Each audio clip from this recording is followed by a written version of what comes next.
ঘর ছেড়েছি। বিএনপির এমন কোন লোক নাই যে তারা শান্তিতে ছিল। বিএনপি ভাষাটা যে উচ্চারণ করছে মনে হয়েছে একজন মানুষই না, এমন ভাবে আচরণ করছে। সংগ্রামী সাথী ও বন্ধুগণ, 5ই আগস্টের পর আমরা যারা বিএনপি ভাইয়েরা আছি সবাই আমি চাই হাতে হাত মিলিয়ে কাঁধে কাঁধ মিলিয়ে একসাথে আমরা চলতে চাই। আমাদের ইস্তানি বাজারের দক্ষিণ পাশে একটা প্রতিষ্ঠান হতে যাচ্ছে, আপনারা দেখছেন বালি ভরাটের কাজ হচ্ছে। মূল বিষয়টা এটা নিয়ে আমাদের মধ্যে একটা দ্বিধাদ্বন্দ্বের সৃষ্টি হচ্ছে।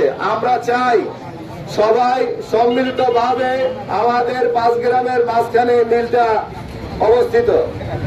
আমরা সিনিয়র নেতা ভাইদের দৃষ্টি আকর্ষণ করছি, ছাত্রদল, যুবদল, স্বেচ্ছাসেবক দল, শ্রমিক দল যারা আছে সবাইকে সমন্বয় করে নিয়ে আমরা একসাথে কাজটি করতে চাই। তাই নেতার প্রতি আমার জোরালো দাবি রইল, আমাদের এই অঞ্চলে কোনো মিল প্রতিষ্ঠান নাই। 2টি মিল ছিল, আওয়ামী লীগ সরকার লুটে পুটে গেছে। বাংলাদেশ টেক্সটাইল মিল ঢাকেশ্বরী, যেটা নাকি ক্রাউন মিল বলে, তাই ছোট্ট একটা মিল হচ্ছে আমাদের এই জায়গায় হতে যাচ্ছে। আমাদের সবার দাবি এখানে কাজকর্ম যাতে আমাদের দলীয় ভাইয়েরা একটু সুযোগ পায়, এটাই আমাদের দাবি। ইনশাল্লাহ আমাদের নেতা আমাদেরকে আশ্বস্ত করেছেন, আলোচনা চলতেছে, ইনশাল্লাহ রেজাল্ট ভালো হবে। আপনারা কেউ মাথা গরম করবেন না, কারো কোনো কথায় এদিক সেদিক যাবেন না, কান দিবেন না। সিনিয়র বড় ভাইয়েরা আছে, সবার সাথে সমন্বয় যোগাযোগ রাখবেন। যেখানে যা হবে আপনারা, যেহেতু আমাদের ডাকে শত শত লোক সাড়া দিয়েছেন, আমরাও ইনশাল্লাহ যখন প্রয়োজন হবে ডাকবে, আমরা এইভাবে ডাইকে আপনাদের সাথে নিয়ে সমালোচনা কইরা আলোচনা কইরা যেমন সুন্দর হয় কাজ সবাই সুন্দরভাবে করতে পারি। বিএনপির নেতৃত্বে কাজ চলবে, অন্য কোন নেতৃত্ব সৈনিক লীগ, শ্রমিক লীগ এর প্রতিষ্ঠা করতে ইনশাল্লাহ আমরা দিব না। এখন আর দীর্ঘ করব না।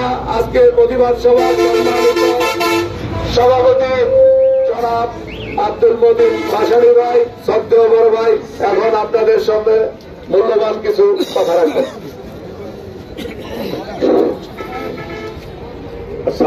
ব্যাপক আকারে আমরা করতাম, যেহেতু আমরা একটা প্রতিনিধি দল। গতকাল আমাদের সাবেক এমপি কালাম সাহেবের এখানে পাঠিয়েছিলাম, তো ওইখানে ওনারা আলোচনা করেছেন এবং বলছেন যে পরবর্তী পর্যায়ে এটা নিয়ে আরো আলোচনা হবে। সেই পরিপ্রেক্ষিতে আমরা আয়োজনটা একটু সীমিত আকারে করে নিয়ে আসছি। তবে আপনাদের এখানে যারা সাংবাদিক ভাইয়ের উপস্থিত আছেন, আপনারা যে বিভিন্ন মিডিয়া থেকে আসছেন, আমাদের সবাইকে ধন্যবাদ এবং ধৈর্য ধরে যে আপনারা আমাদের এই ছবিগুলি উঠাইতেছেন, আপনাদের অশেষ ধন্যবাদ। এখন ফেসিবাদী সরকার যখন 5ই আগস্ট এই দেশ থেকে ছাত্র জনতার আন্দোলনে লেজ গুটিয়ে পালিয়েছিল, আমরা ধারণা করছিলাম দেশটা হয়তো আওয়ামী শাসনের হাত থেকে মুক্ত হয়েছে। কিন্তু উনি দিল্লি গিয়ে অজিত দোভাল, রাজনাথ সিং, অমিত শাহ ওদের পরামর্শে একের পর এক ষড়যন্ত্র করে যাচ্ছে, যার সর্বশেষ তার বক্তব্যে এই দেশে জনতা ফুসে উঠে। আপনারা জানেন 2 দিন আগে ধানমন্ডি শেখ মুজিবুর রহমানের বাসভবন আপনারা ধ্বংস করেছে এবং দেশের বিভিন্ন স্থানে ছাত্র জনতা ফুসে এসেছে। আমরা আমাদের দলীয় লোকজনকে বলেছি, তোমরা ধৈর্য ধরো, দেখা যাক যদি আরো ওরা বাড়াবাড়ি করে তাহলে আমরা ব্যাপক আকারে আওয়ামী লীগকে দাঁত ভাঙ্গা জবাব দিব। এই অবস্থা আমাদের দেশে, আমাদের এলাকায় একটা প্রতিষ্ঠান যেটি আজকে আমরা উপস্থিত হয়েছি, এখানে আপনার একটা প্রতিষ্ঠান হবে, বালু ভরাটের কাজ হয়েছে। তো এখানে আওয়ামী দোসররা ঢুকে আমাদের নেতৃবৃন্দের মধ্যে একটা বিভাজন সৃষ্টি করে তারা ফায়দা লুটার চেষ্টা করছে। আমরা সেই সুযোগ দিব না। যদি আমাদের সাবেক এমপির মাধ্যমে জিনিসটা শুরু হয় তো ভালো, তাহলে আমরা পরবর্তী পর্যায়ে ঘোরাফেরা না করে এদিকে আসেন। আমরা এখান থেকে বাংলাদেশ টেক্সটাইল মিল পর্যন্ত যাব, এখানে একটু মিছিল নিয়ে যাব এবং আমাদের মহিলা নেত্রী বোনেরা আসছে এত রোদের মধ্যেও, বোনকে ধন্যবাদ জানাই। সবাই আপনারা চলে আসেন।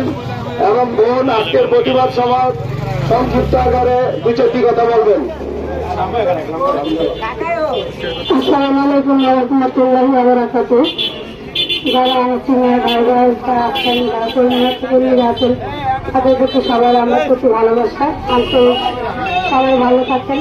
আমি চাই আগামীতে যে আমরা সুসজ্জা করতে পারি, সবাই মিলে আগায় যেতে পারি, মহিলাদের জন্য কিছু করতে পারি, গরিবের জন্য কিছু করতে পারি, সবাই ভাইয়েরা পাশে থাকবেন আমি আশা করি। আসসালামু আলাইকুম ওয়া রাহমাতুল্লাহি ওয়া বারাকাতুহু।